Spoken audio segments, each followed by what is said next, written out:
Nittany Lions, 9-4 last year, edged by Ohio State, blown out by Michigan last year. Lose their bowl game in head-scratching form, Kentucky 27-24. We have moved on from the Trace McSorley era at Penn State. What's your storyline for Penn State going into the media days? I think it's exactly that. Moving on from Trace McSorley, we saw coaches around the Big Ten respected him, feared him because of what he could do when the play broke down. He was able to pick up first downs with his legs, keep plays alive, find guys, had some receivers who would make plays for him. And now you lose him. You lose the guy who backed him up because he transferred out.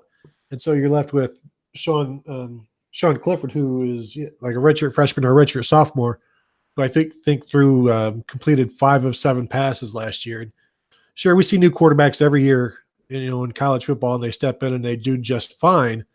But he's a bit different kind of player than Trace McSorley. It's not unlike what Ohio State had to do going from J.T. Barrett to Dwayne Haskins.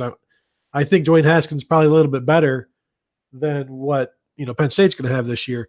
But it is a different set of skills between two quarterbacks, and we'll see how they can mesh what Clifford does with this offense. He's got some good receivers, some talented young running backs, but how much of this program, this offense, was built around Trace McSorley, and how much did he carry this team over the last few years? Now he's gone.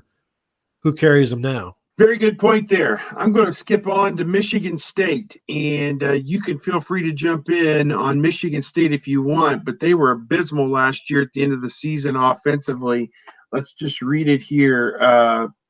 7 points in a loss to Michigan, 6 points in a loss to Ohio State, 6 points in a loss to Nebraska, 14 points in a win over Rutgers, who was perhaps the worst Big Ten team in recent memory. Still counts. Yeah. And then they lose the bowl game to Oregon 7-6.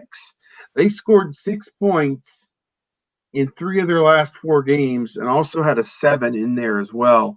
And what was Mark Dantonio's reaction to this? He basically shuffled the deck chairs on the Titanic and said, okay, you called plays last year. Why don't you try and call them this year? You coached this last year. Why don't you coach this year and you coach that this year? And just kind of shuffled the chairs, the deck chairs on the Titanic. I want to ask him, based on what he saw in the spring, is there optimism? Is there hope with the personnel that they have? Is there anything to indicate that they're going to produce points in the upcoming season?